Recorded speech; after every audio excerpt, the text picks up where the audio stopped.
एक तरफ ममता बनर्जी हैं तो दूसरी तरफ टीएमसी के सांसद। ममता बनर्जी इंडिया गठबंधन की बैठक में शामिल होने दिल्ली आई। उनकी पार्टी के सांसद भारतीय जनता पार्टी के साथ मीटिंग करने दिल्ली आए। ममता जब सोनिया गांधी से मिली तो दोनों लोग गले मिले बिना रह नहीं पाए। ठीक उसी समय टीएमसी के सांसद भूपेंद्र यादव के घर पर शुभेंदु अधिकारी गले मिलने का इंतजार कर रहे थे। इधर ममता इंडिया गठबंधन को मजबूत करने पर चर्चा कर रही थी, उधर कथित तौर पर 20 सांसद पार्टी ही तोड़ने पर मंत्रणा कर रहे थे। कुछ ऐसी ही है आज की राजनीतिक तस्वीर। एक तरफ वो पार्टियां हैं जो अपना राज्य तक नहीं बचा पाई, मीटिंग कर रही हैं कि देश बचाना है। दूसरी तरफ भारतीय जनता पार्टी है जो सरकार बनाने भर से राजी नहीं है, खुश नहीं है।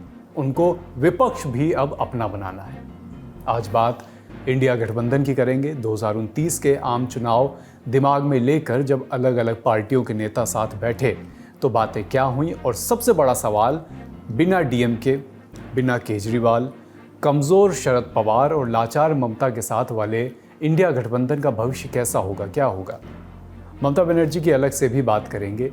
कल तक ममता के जो साथी दीदी दीदी कर रहे थे, आज बीजेपी कर रहे हैं। 58 विधायकों के बाद अब खबर आ रही है कि 20 सांसदों ने भी ममता की पार्टी से, ममता से बगावत कर दी है। हालात कुछ ऐसे बन रहे हैं कि ममता बनर्जी इंडिया गठबंधन को समर्थन तब दे पाएंगी जब उनके पास पार्टी बचेगी।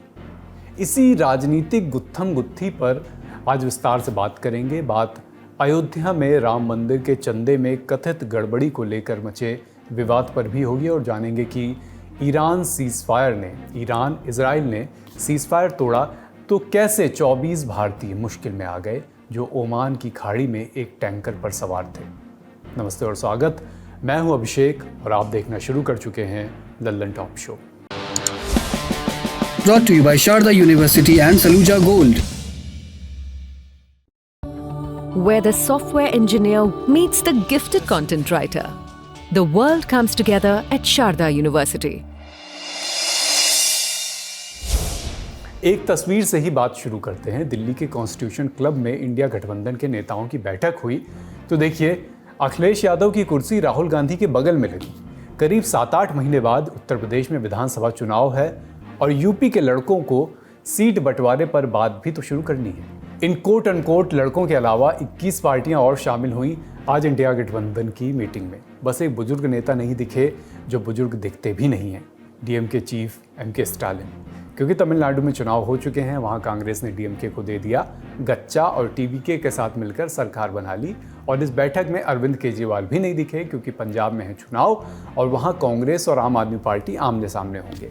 और आम आदमी पार्टी ने तो 2025 में दिल्ली हारते ही इंडिया गठबंधन से अपने अलग होने का ऐलान कर ही दिया था। ऐसे में पहला सवाल तो ये है कि 23 विपक्षी पार्टियां इकट्ठा तो हुई, लेकिन विपक्ष में एकजुटता है कितनी?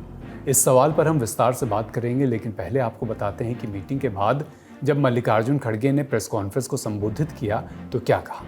शिक्षा मंत्री धर्मेंद्र प्रधान के इस्तीफे के अलावा और 4 और मुद्दों पर सहमति बनी विपक्ष की। पहला मुद्दा एसआईआर, वोट चोरी के आरोपों और चुनाव से जुड़ी गड़बड़ियों की चिंताओं को लेकर सीजेआई को एक लेटर लिखना है। दूसरा, परीक्षाओं से जुड़े मुद्दों और आरोपों को लेकर शिक्षा मंत्री धर्मेंद्र प्रधान के इस्तीफे की मांग की गई। तीसरा, केंद्र सरकार से एक सर्वदलीय बैठक बुलाने की मांग ताकि देश की बिगड़ती आर्थिक स्थिति, बेरोजगारी और आम जनता से जुड़े अन्य मुद्दों पर चर्चा की जा सके। चौथा, इंडिया ब्लॉक के नेता हर 2 महीने में एक बार बैठक करेंगे, भविष्य की रणनीति बनाएंगे। और आखिरी और पांचवा, मानसून सत्र के दौरान नेता प्रतिपक्ष राहुल गांधी के दफ्तर में हर सुबह गठबंधन की बैठक होगी ताकि पार्टियों के बीच समन्वय बना रहे। पर ये तो वो बातें हैं जो सबके सामने आई। हमें पत्रकारिता के क्लासरूम में ये पढ़ाया जाता है कि खबर वो होती है जो बताई नहीं जाती, जिसे छुपाने का प्रयास होता है। इस बैठक से पहले ही गठबंधन में खींचतान की खबरें आ रही थी। सीपीआईएम ने केरल चुनाव में कांग्रेस के रवैये पर सवाल उठाए थे। कांग्रेस अध्यक्ष मल्लिकार्जुन खड़गे को चिट्ठी लिखकर शिकायत दर्ज कराई गई थी। केरल में कांग्रेस ने लेफ्ट की सरकार को सत्ता से बाहर कर दिया। बड़े दिन बाद कांग्रेस ने किसी राज्य में सरकार बनाई और अपना मुख्यमंत्री बनाया। लेकिन चुनाव प्रचार के दौरान कांग्रेस नेता ये भूल गए कि जिस सीपीआईएम पर वो हमला बोल रहे हैं गठबंधन की बैठक में, उन्हीं के बगल में कुर्सी लगाकर उन्हें बैठना होगा। राहुल गांधी ने भी सीएम पिनराई विजयन पर निजी हमले भी करे थे। उन पर ईडी की कार्रवाई की मांग तक कर दी थी और चुनाव बाद ईडी ने कार्रवाई की भी। यहाँ तक कि कांग्रेस ने सीपीआईएम और बीजेपी के बीच अंदरूनी डील तक की बातें कही थी। उधर कांग्रेस की एक दूसरी साथी झारखंड मुक्ति मोर्चा ने भी नाराजगी जताई है। जेएमएम ने कहा कि कांग्रेस ने उनसे बिना पूछे राज्यसभा सीट के उम्मीदवार का नाम घोषित कर दिया। 18 जून को झारखंड में 2 राज्यसभा सीटों पर वोटिंग होनी है। हालांकि बाद में ये खबरें भी आईं कि दोनों पार्टियों ने मतभेद सुलझा लिए हैं। डीएमके का साथ छोड़ने को लेकर भी कुछ पार्टियों में असहजता की खबरें आई थी। ऐसे में सवाल ये है कि मल्लिकार्जुन खड़गे ने हिंदी अंग्रेजी में 5 मुद्दे तो गिनवा दिए, पर मीटिंग में इन मुद्दों के अलावा क्या बात हुई? क्या पार्टियों ने अपनी अपनी नाराजगी भी व्यक्त की? देखिए, डीएमके को लेकर साफ तौर पर चर्चा हुई, क्योंकि डीएमके कई लोगों का मानना है, नेताओं का मानना है कि बड़ी पार्टी है, बड़ी ताकत है उसकी लोकसभा के अंदर, राज्यसभा के अंदर, जिसमें अखिलेश यादव, ममता बनर्जी, तेजस्वी यादव, डी राजा, जॉन बिटास, इन तमाम नेताओं ने कहा कि हमको डीएमके को अपने साथ में रखना चाहिए। इसके अलावा लेफ्ट ने आज अपना गुस्सा जाहिर किया, अपना नाराजगी जाहिर करी कांग्रेस पार्टी के लीडरशिप को लेकर। जिस प्रकार के बयान दिए गए थे, केरला का जब चुनाव हो रहा था, कई नेताओं के द्वारा कांग्रेस के कि पिनरई विजयन जो है वो बीजेपी से मिले हुए हैं और इसीलिए उनके यहाँ पे रेड नहीं होती। तो कुल मिलाकर आप कह सकते हैं कांग्रेस पार्टी आज एक रिसीविंग एंड पे थी और तमाम जो आलोचना उसकी हो रही थी अलग अलग मुद्दों को लेकर, वो उन्होंने हम्बली एक्सेप्ट किया। राहुल गांधी ने इस आलोचना को बताया गया बड़ा हम्बली लिया। उन्होंने कहा कि देखिए, इंडिया अलायंस एक नेशनल अलायंस है और जब भी किसी राज्य में चुनाव होता है तो राज्य के जो नेतागण हैं वो मुझे एक ब्रीफ देते हैं, वो मुझे बताते हैं कि भाई कैंपेन में हम किन मुद्दों को उठाएंगे और मैं उसके अकॉर्डिंगली काम करता हूँ। मेरी कोई इल फीलिंग्स नहीं है। एक सवाल यहाँ ये भी उठता है कि क्या कांग्रेस के अच्छे दिन अब आने को हैं? अच्छे दिन का मतलब चुनाव जीतने से नहीं है डायरेक्टली, बात है कि हारी हुई पार्टियों में कौन ज़्यादा ताकतवर है। 2014 या 19 में जब कांग्रेस हारी तो पार्टी की सीटें, काडर और मोराल सब कुछ डाउन था। बीजेपी के सामने तब मोर्चा संभाल रही क्षेत्रीय पार्टियां ही थीं, लेकिन कांग्रेस के साथ साथ अलग अलग राज्यों में शत्रपों के किले बारी बारी से ढहते चले गए। पश्चिम बंगाल में बीजेपी ने बड़ा उलटफेर करते हुए हाल ही में ममता बनर्जी की टीएमसी को हराया, अरविंद केजरीवाल की आम आदमी पार्टी को दिल्ली में हराया। 2026 में पार्टी में बड़ी टूट भी हुई आम आदमी पार्टी में। शरद पवार की एनसीपी 2023 में हुए विभाजन के बाद संकट में है। जनवरी 2026 में विमान दुर्घटना में अजीत पवार की मौत के बाद एनसीपी के दोनों गुटों में एक बार फिर एका होने की, यानी दोनों के फिर से एक साथ होने की संभावना भी लगभग खत्म हो गई है। जाहिर है कि बीजेपी ने अभी शायद ऐसा प्रयास नहीं करा संभवतः, इसलिए ऐसा नहीं हो पाया। यही हाल 2022 में पार्टी टूटने के बाद उद्धव ठाकरे की शिवसेना का भी है। केरल में सीपीआईएम की हार हुई, रिकॉर्ड बना। वामपंथी दल 50 साल में पहली बार देश के किसी भी राज्य में सत्ता में नहीं है। बिहार में लालू नीतीश का दौर खत्म हो चुका है। बिहार में 2025 का विधानसभा चुनाव हारने के बाद तेजस्वी की आवाज़ भी कुछ धीमी सी सुनाई देती है। और नीतीश के बारे में तो क्या ही कहा जाए, उन्होंने ही इंडिया गठबंधन की पहली बैठक पटना में बुलाई थी और 2024 के चुनाव से पहले वो खुद ही गठबंधन से बाहर हो गए, भारतीय जनता पार्टी के साथ चले गए। मीम की भाषा में ओहो हो, सरपंच जी तो चल दिए, अब कौन उठाएगा गाँव की जिम्मेदारी। यानी बारी बारी से हर पार्टी कमज़ोर होती चली गई। ऐसे में क्या कांग्रेस के लिए ये एक मौका है? क्या कांग्रेस उस पॉलिटिकल वैक्यूम को भर पाएगी? द हिंदू से बात करते हुए राजनीतिक विश्लेषक सी वोटर के डायरेक्टर यशवंत देशमुख इस पर कुछ कहते हैं। क्या कहते हैं? कहते हैं कि क्षेत्रीय दलों के कमज़ोर होने से राजनीति में खाली जगह बन सकती है जिसे कांग्रेस भर सकती है, लेकिन फिलहाल कांग्रेस ऐसी स्थिति में नहीं है कि वो इसका बड़ा फायदा उठा सके। जिन राज्यों में कांग्रेस और भाजपा का सीधा मुकाबला होता है वहाँ भी कांग्रेस अपनी राजनीतिक ज़मीन बचाने के लिए संघर्ष करती दिखाई देती है। ममता की हार के बाद 20 मई को वरिष्ठ पत्रकार नीरजा चौधरी ने इंडियन एक्सप्रेस में एक लेख लिखा। इसमें उन्होंने लिखा कि इंडिया गठबंधन के कई सहयोगी दल आपसी मतभेद भुलाकर कांग्रेस के नेतृत्व को स्वीकार कर सकते हैं और इसे अपनी राजनीतिक लड़ाई के लिए करो या मरो की स्थिति मान सकते हैं। हालांकि भाजपा के दबाव में कुछ दल अलग रास्ता भी चुन सकते हैं, ऐसा नीरजा चौधरी ने लिखा। इसलिए ये सवाल मौजूद है कि इंडिया गठबंधन का भविष्य कैसा होगा। क्या कांग्रेस बड़े भाई की भूमिका में आएगी या इन पार्टियों के आपसी मतभेद भारतीय जनता पार्टी को ही फायदा पहुंचाएंगे? देखिए, रीजनल पार्टीज कमजोर हो गई हैं, उसकी वजह से ये संभव है, देखने लायक चीज होगी कि क्या वो कांग्रेस की ओवरऑल लीडरशिप को एक्सेप्ट करती हैं और पहले से ज्यादा एक्सेप्ट करने के मूड में आती हैं, और फिर कांग्रेस भी बिग ब्रदर की तरह नहीं बिहेव करती, एक संवेदनशीलता भी दिखाती है उनकी कंसर्न्स के प्रति। आज की जो मीटिंग हुई है उससे दो चीजें पॉजिटिव सामने आ रही हैं। एक तो है कि हर 2 महीने में एक बैठक होगी अगर आप मिलेंगे, बैठेंगे, बात नहीं करेंगे, बतियाएंगे नहीं, तो चीजें आगे बढ़ेंगे कैसे? अभी तो 24 के बाद पहली बार आप मिल रहे हैं, तो 2 महीने में एक बार मिलना एक बहुत ठोस कदम है, पॉजिटिव कदम है इंडिया के लिए। दूसरा, उन्होंने एक बहुत सिग्निफिकेंट चीज कही है कि मॉनसून सेशन के दौरान जो फ्लोर कोऑर्डिनेशन की मीटिंग्स होगी पार्लियामेंट के अंदर, इंडिया ब्लॉक की जो कोऑर्डिनेशन होगी, उसका नेतृत्व राहुल गांधी करेंगे। एक ये कदम उस दिशा में है, चाहे छोटा सा कदम है, लेकिन उस दिशा में है कि आगे जाके शायद, मैं कह रही हूं शायद, रीजनल पार्टीज कांग्रेस की अध्यक्षता को मान ले, कन्वीनरशिप ऑफ इंडिया को मान ले, और यही एक तरीका है अगर आप रियलिस्टिकली देखें तो आगे बढ़ने का। यहाँ सवाल नेतृत्व का भी है। आपको याद होगा कि दिसंबर 2023 में इंडिया अलायंस की दिल्ली में बैठक थी। बैठक में अचानक से ममता बनर्जी ने मल्लिकार्जुन खड़गे को विपक्ष का पीएम कैंडिडेट घोषित करने की मांग की। केजरीवाल ने इस प्रपोजल का समर्थन कर दिया। हाल ही में जेडीयू सांसद संजय झा ने इंडियन एक्सप्रेस को दिए एक इंटरव्यू में इसी घटना का जिक्र किया।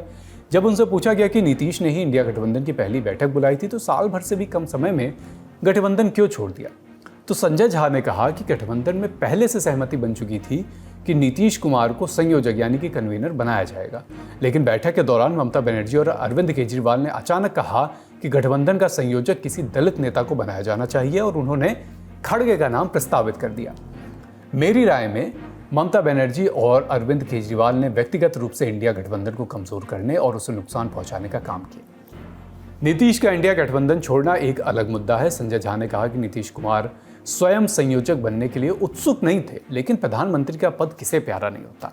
इंडिया गठबंधन के नेता के पद पर और प्रधानमंत्री के पद पर नीतीश की नज़र भी उतनी रही होगी जितनी ममता और केजरीवाल की थी। लेकिन ममता और केजरीवाल की इस मांग ने बाकियों को तो परेशान किया ही, कांग्रेस को ज़्यादा असहज कर दिया, क्योंकि कांग्रेस की तरफ से राहुल गांधी को फ्रंट फेस की तरफ पोजीशन लगातार किया जाता रहा है। ऐसे में खड़गे को पीएम कैंडिडेट कैसे घोषित किया जाए? पर अब परिस्थितियां बदल गई हैं। नीतीश तो गठबंधन में है नहीं, केजरीवाल भी खुद को बाहर बता रहे हैं, ममता हार के बाद बैकफुट पर हैं, शरद पवार वृद्धावस्था में हैं, कोई और बड़ा नेता फिलहाल विपक्ष के पास है नहीं, मजबूत स्थिति में तो कोई बड़ा नेता नहीं है। ऐसे में अगर इंडिया अलायंस टिका रहता है तो क्या राहुल गांधी नेता प्रतिपक्ष के साथ साथ विपक्ष गठबंधन का नेतृत्व करते भी नजर आएंगे? ये सवाल इसलिए अहम है क्योंकि आज ही गठबंधन ने इस बात पर सहमति जताई है कि मानसून सत्र के दौरान राहुल गांधी के दफ्तर में हर रोज बैठक होगी। देखिए, एलओपी तो वो हैं ही, और उनकी एक इंडिया मीटिंग के बाद ये कहना कि उनके नेतृत्व में हम मिलेंगे पार्लियामेंट सेशन के दौरान इंडिया ग्रुप की स्ट्रैटेजी को तय करने के लिए, कोऑर्डिनेट करने के लिए, मैं कहूंगी ये एक नन्हा कदम जरूर है कांग्रेस की अध्यक्षता या उसकी लीडरशिप को एक्सेप्ट करने का आगे जाके। ये पॉजिटिव कदम है उस दिशा में। आप कैसे ये वर्कआउट करेगा ये करेंगे। जहां तक आपने पहले की बात की है, उस समय जब ममता बनर्जी ने नीतीश कुमार की कन्वीनरशिप जो सामने आई थी और नीतीश कुमार ने इनिशिएटिव लिया था इंडिया का, अगर एक्सेप्ट हो जाती उस समय और उसको शूट डाउन नहीं किया होता, तो कई लोग इंडिया ब्लॉक के सीनियर नेता हैं जो मानते हैं कि हो सकता है 2024 में इंडिया ब्लॉक सरकार का गठन करती, क्योंकि पूरा बिहार तो इंडिया के साथ आ जाता है, तो 30 सीटें एनडीए को गई, वो हो सकता है इंडिया को जाती, तो यूपी और बिहार मिलके खेल कर सकते थे। ये संभावना को नकारा नहीं जाता, होता कि नहीं मैं नहीं कह सकती हूँ, पर सीनियर लीडर्स इंडिया के मानते हैं ये संभावना थी, जिसको शूट डाउन किया ममता बनर्जी ने उस समय। इंडिया गठबंधन से आगे बढ़ते हैं। अब बात ममता बनर्जी के राजनीतिक भविष्य की। भारत का सबसे भरोसेमंद Saluja gold TMT bars. Saluja gold TMT. अब सही पकड़े हो कॉन्ट्रैक्टर बाबू, मजबूती सब कुछ है। क्या शरद पवार और उद्धव ठाकरे की तरह ममता के हाथ से भी उनकी पार्टी निकलती दिख रही है? ये सवाल इसलिए उठ रहा है क्योंकि टीएमसी की टूट अब ज्यादा दिन दूर नहीं दिख रही। करीब 3/4 विधायक तो ममता के खिलाफ बगावत का बिगुल पहले ही फूंक चुके थे। अब सांसदों ने ममता पर एक तरीके से आखिरी वार करने का प्लान बना लिया है।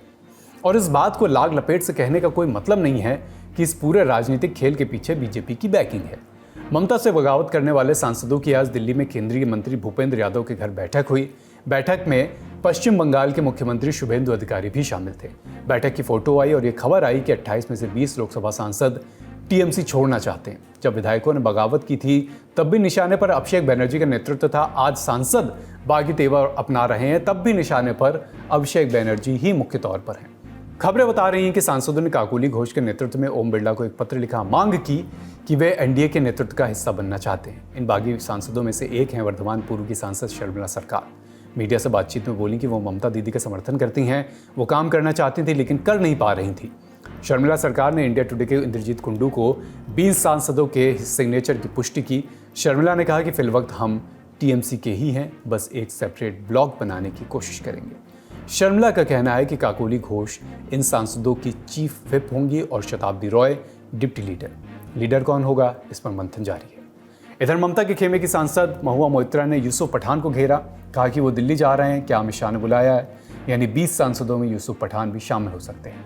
लेकिन ममता की समस्या बगावत से भी ज्यादा बड़ी दिख रही है। 28 में से 20 लोकसभा सांसद अगर नया गुट बनाते हैं या किसी दूसरी पार्टी में विलय करते हैं तो क्या उन पर दल बदल विरोधी कानून लागू नहीं होगा? उन्हें अयोग्य नहीं ठहराया जा सकता। दल बदल विरोधी कानून से बचने के लिए 2/3 सांसदों की जरूरत होती है, लेकिन टीएमसी के बागी सांसद कह रहे हैं कि वो पार्टी में रहेंगे। ऐसे में सवाल उठेगा कि फिर पार्टी चलाएगा कौन? और ममता का हाल शरद पवार और उद्धव ठाकरे जैसा भी आगे क्या हो सकता है क्या? इधर टीएमसी के राज्यसभा सांसदों का रुख अभी पूरी तरह क्लियर नहीं है। पार्टी के राज्यसभा में 13 सांसद हैं, लेकिन आज उनमें से एक सांसद सुखेंदु शेखर रॉय ने इस्तीफा दे दिया। सुखेंदु ने इस्तीफे के बाद टीएमसी के शासन को अराजक बताया, उसके कारण भी गिनाए। बोले अब जनता ने बीजेपी को ऐतिहासिक मैंडेट दिया है, जनादेश दिया है, वो भी जनता के फैसले का सम्मान करते हुए इस्तीफा देते हैं। यानी ममता के लिए आने वाला समय मुश्किल भरा हो सकता है। 2 महीने पहले ममता राज्य बचाने की कोशिश कर रही थी, आज ममता अपनी ही पार्टी बचाने की कोशिश करती नजर आ रही है। बड़ी खबर यहीं तक, अब रुख करते हैं सुर्खियों का। पहली सुर्खी, अयोध्या के श्री राम जन्मभूमि मंदिर में चढ़ावे के कथित गबन पर विवाद थम नहीं रहा। सपा सुप्रीमो अखिलेश यादव ने दान पात्र से करोड़ों रुपए की रकम गायब होने का दावा किया। उनके दावे का खंडन श्री राम जन्मभूमि न्यास समिति के महासचिव चंपत राय ने किया, लेकिन इस खंडन के बाद भी अखिलेश यादव रुके नहीं, उन्होंने फिर से सवाल उठाए। चर्चा शुरू हुई 7 जून से। उत्तर प्रदेश के पूर्व मुख्यमंत्री अखिलेश यादव के एक्स पर एक पोस्ट से लिखा, भगवान राम के उपासकों के लिए ये एक बेहद संवेदनशील समाचार है। राम मंदिर के चढ़ावे की करोड़ों की रकम गायब पाई गई है। ये मंदिर ट्रस्ट के लिए अत्यंत शर्मनाक स्थिति है। कोई भी सफाई देने के लिए सामने नहीं आना चाहता, लेकिन सफाई आ गई। सफाई दी चंपत राय ने। मंदिर के ऑडिट का जिक्र, किसी भी बड़ी गड़बड़ी से इनकार। चंपत राय ने बताया कि ऑडिट कैसे किया जाता है और इसमें कौन कौन से लोग शामिल होते हैं। चंपत राय बोले, श्री राम जन्मभूमि तीर्थ क्षेत्र अपने अलग अलग काम का ऑडिट समय समय पर करता रहता है। हुंडी काउंटिंग कमरे का ऑडिट भी होता है, जिसे राम जन्म तीर्थ क्षेत्र के 89 गढ़ कार्यकर्ता और स्टेट बैंक के कर्मचारी मिलकर करते हैं। ये काम कई दिनों तक चलता है, यही काम आजकल हो रहा है। कोई भी उल्लेखनीय बात किसी के भी ध्यान में अभी तक नहीं आई है। लेकिन अखिलेश यादव ने इस सफाई पर भी सवाल उठाए। उन्होंने कहा कि स्पष्टीकरण ही स्पष्ट नहीं है। लगता है ये इनके लिए हर हफ्ते की साधारण बात है और इतनी अधिक साधारण है कि ये इसे अब उल्लेखनीय भी नहीं मानते। चेहरे के भाव और देह की भाषा हताशा और निराशा से भरी है। खबर 4 लोगों को हिरासत में लेने की भी आई, लेकिन कई मीडिया रिपोर्ट्स में अयोध्या पुलिस के वरिष्ठ अधिकारियों ने हिरासत में लिए जाने के दावों का खंडन किया। अधिकारियों ने बताया कि दान के पैसों की किसी भी हेराफेरी के आरोप में ना तो किसी व्यक्ति को हिरासत में लिया गया है, ना ही किसी से पूछताछ की गई है। अधिकारियों का कहना है कि इस समय केवल एक सामान्य ऑडिट चल रहा है। यहाँ जानना जरूरी है कि राम मंदिर में चढ़ावे की गिनती की व्यवस्था क्या है। ट्रस्ट ने सभी मंदिरों के सामने और पूरे दर्शन मार्ग पर लगभग 4 दर्जन दान पात्र रखवाए हैं। चढ़ावे की धनराशि को रोज इकट्ठा करके गिनती कराई जाती है। इसके लिए ट्रस्ट ने स्टेट बैंक ऑफ इंडिया को अधिकृत किया है। चढ़ावे की गिनती बैंक कर्मचारी ट्रस्ट के लोगों की मौजूदगी में करते हैं। ये काम सीसीटीवी की निगरानी में होता है। दान की रकम को रजिस्टर पर चढ़ाया जाता है, फिर उसे राम मंदिर परिसर में ही बने लॉकर में रख दिया जाता है। इसके बाद अगले दिन रुपए बैंक में जमा कर दिए जाते हैं। राम मंदिर में चढ़ावा कितना आता है, इसकी जानकारी ट्रस्ट की बैठक में दी जाती है। आखिरी बार दिसंबर 2025 में चढ़ावे की जानकारी दी गई थी। तब ट्रस्ट को दान और अन्य सोर्सेज से कुल 4,575 करोड़ रुपए मिलने की बात पता चली थी। ओमान के पास एक तेल टैंकर मैरीवैक्स पर आग लगने की खबर है। टैंकर पर 24 भारतीय सवार थे। फिलवक्त सभी नाविक सुरक्षित हैं। वैसे तो टैंकर मैरीवैक्स स्ट्रेट ऑफ हॉर्मुज के इलाके से काफ़ी बाहर था, लेकिन इस घटना ने पश्चिम एशिया में समुद्री सुरक्षा पर सवाल खड़े कर दिए हैं। FSUI नाम का भारतीय नाविकों का यूनियन है। उसने जहाज पर मौजूद एक नाविक से बात की। उसका कहना था कि मैरीवैक्स पर एक मिसाइल से हमला किया गया था, जिससे उसकी कुछ लाइफ बोट्स को भारी नुकसान पहुंचा है। जहाज ने डिस्ट्रेस कॉल भेजा था, जो आमतौर पर संकट के समय भेजा जाता है। कॉल में कहा गया था कि जहाज में आग लग गई है और उसे खाली कराने की सख्त ज़रूरत है। जहाज रानी मंत्रालय के निदेशक ओपेश कुमार शर्मा बोले कि आग लगने के कारणों का अभी पता नहीं चल पाया है और इसकी जांच लगातार कराई जा रही है। तथ्यों का पता लगाने की कोशिश हो रही है। ओमान में मौजूद भारतीय दूतावास ने एक्स पर पोस्ट किया कि वे इस घटना पर पूरी नज़र रखे हैं और नाविकों के बचाव और सुरक्षा के लिए ओमान के अधिकारियों के संपर्क में हैं।